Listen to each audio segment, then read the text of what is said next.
ശബരിമല സ്വർണ്ണ കവർച്ചാ കേസിൽ ജയിലിൽ കഴിഞ്ഞ പങ്കജ് ഭണ്ഡാരി, ഗോവർദ്ധൻ, KS ബൈജു എന്നിവരെ വീണ്ടും റിമാൻഡ് ചെയ്തു.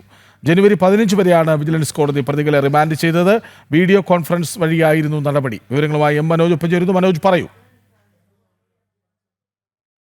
ഇപ്പോൾ വീണ്ടും റിമാൻഡ് ചെയ്തിരിക്കുന്നത്. ഇവരുടെ റിമാൻഡ് കാലാവധി അവസാനിച്ചിരുന്നു. തുടർന്നാണ് വിജിലൻസ് കോടതിയുടെ ഈ നടപടി. എന്തായാലും ശബരിമല സ്വർണ്ണക്കൊള്ളയുമായി ബന്ധപ്പെട്ട ഈ സ്വർണം കവർന്നതിൽ സ്മാർട്ട് ക്രിയേഷൻസ് എന്ന കമ്പനിയുടെ ഒരു പങ്ക് അത് അന്വേഷിച്ചു വന്നപ്പോഴാണ് അതിന്റെ CEO ഉൾപ്പെടെ പിടിയിലാകുന്നത്. ഇവരെ കൂടുതൽ ചോദ്യം ചെയ്തിരുന്നു. അതായത് ഈ സ്മാർട്ട് ക്രിയേഷൻ CEO ആയിട്ടുള്ള പങ്കജ് ഭണ്ഡാരിയെയും സ്വർണ്ണ വ്യാപാരിയായിട്ടുള്ള ഗോവർദ്ധനെയും കഴിഞ്ഞ ദിവസം SIT കസ്റ്റഡിയിൽ വാങ്ങി ചോദ്യം ചെയ്തിരുന്നു.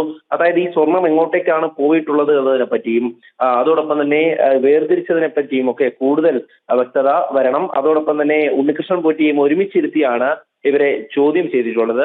ആദ്യഘട്ടത്തിൽ ഈ അന്വേഷണം വഴിതിരിച്ചുവിടാൻ ഈ പ്രതികൾ ശ്രമിച്ചിരുന്നു. പിന്നീടുള്ള ചോദ്യം ചെയ്യലിലാണ് ഈ നിർണായകമായിട്ടുള്ള വിവരങ്ങളടക്കം ലഭിച്ചത്. അതായത് ഈ ചെന്നൈയിൽ എത്തിച്ച് ഈ വേർതിരിക്കുന്ന സമയം അവിടെ ഈ സ്മാർട്ട് ക്രിയേഷൻസ് എന്ന കമ്പനിക്ക് ഒരു പങ്ക് നൽകിയിരുന്നു. അതിനുശേഷം ഈ ഗോവർദ്ധനിലേക്കും ഈ സ്വർണം എത്തിയിരുന്നു എന്നുള്ളതാണ്.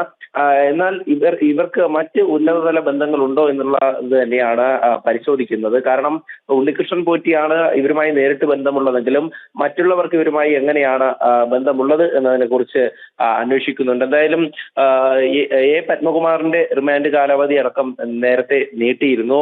പത്മകുമാറിന്റെ ജാമ്യാപേക്ഷയും 7-ാം തീയതി പരിഗണിക്കുന്നുണ്ട്. ആ സാഹചര്യത്തിലാണ് ഇപ്പോൾ ഈ 3 പ്രതികളെ കൂടെ റിമാൻഡ് എക്സ്റ്റൻഷൻ ചെയ്തിരിക്കുന്നത്. യെസ്.